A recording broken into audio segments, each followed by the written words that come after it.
Tahun 2017, di sebuah aula megah di Paris, UNESCO mengumumkan sebuah kabar besar. Sebuah warisan budaya Nusantara masuk dalam daftar warisan budaya tak benda dunia. Tapi, ini bukan tentang candi, tarian, atau batik. Yang diakui adalah sebuah kapal kayu sederhana, pinisi. Mengapa kapal ini begitu istimewa hingga dunia mengakuinya? Untuk memahami jawabannya, kita harus kembali ratusan tahun ke masa lalu, ke sebuah tradisi maritim yang lahir di tepian Sulawesi Selatan. Bayangkan ini. Seorang pria bernama Saweri Gading, pahlawan dalam epik Laga Ligo, berdiri di tepi laut, memandang cakrawala. Dalam legenda, dia membangun kapal pertama untuk berlayar ke tanah Tiongkok mencari cinta sejatinya. Tapi kisahnya tidak berakhir di situ. Kapalnya dihancurkan oleh dewa, lalu bagian-bagiannya terdampar di pesisir Sulawesi Selatan. Dari puing-puing itu, masyarakat setempat belajar membuat kapal mereka sendiri, cikal bakal pinisi.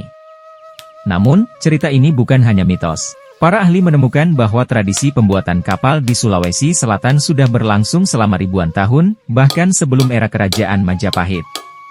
Bukti berupa arkeologi menunjukkan desain kapal tradisional ini telah menginspirasi pelaut Nusantara untuk menjelajah hingga Madagaskar dan Afrika Timur. Jika Anda pernah melihat pembuatan pinisi, Anda akan tahu ini bukan sekadar pekerjaan tangan. Ini adalah seni. Di desa-desa seperti Tanah Beru dan Ara, para pengrajin, yang disebut patokang, membangun kapal tanpa cetak biru.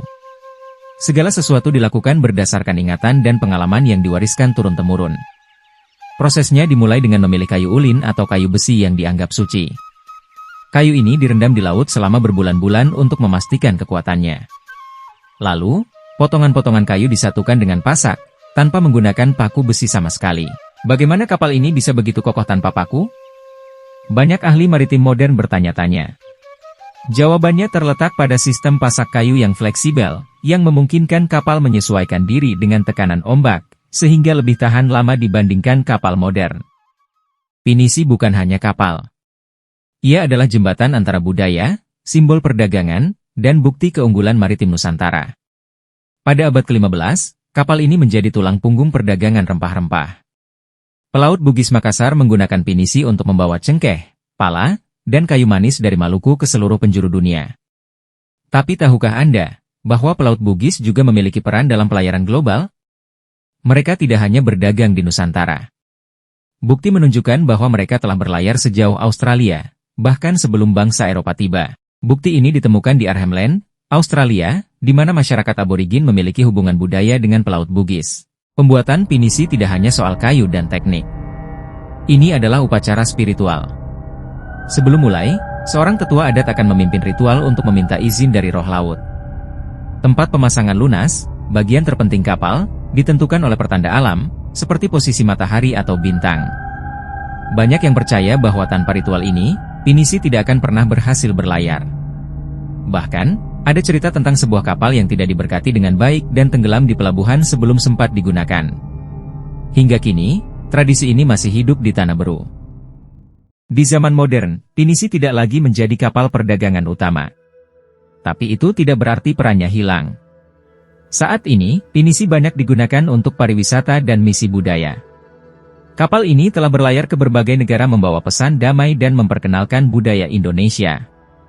Salah satu contoh terkenal adalah pelayaran pinisi ke Eropa pada tahun 1986, di mana kapal ini disambut dengan meriah di Amsterdam. Selain itu, pinisi juga digunakan dalam ekspedisi ilmiah untuk meneliti ekosistem laut. Namun, ada dilema besar. Meski pinisi diakui sebagai warisan dunia, jumlah pengrajinnya semakin berkurang. Generasi muda lebih memilih pekerjaan modern daripada melanjutkan tradisi ini. Akankah pinisi bertahan di tengah arus waktu? Ada satu hal yang mungkin tidak Anda ketahui.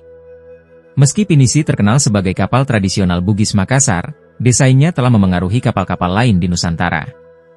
Bahkan, kapal perang kerajaan seperti Jung Majapahit konon mengadaptasi beberapa elemen pinisi dalam pembuatannya. Ketika para peneliti memeriksa relief di Candi Borobudur, mereka menemukan gambar kapal yang sangat mirip dengan pinisi.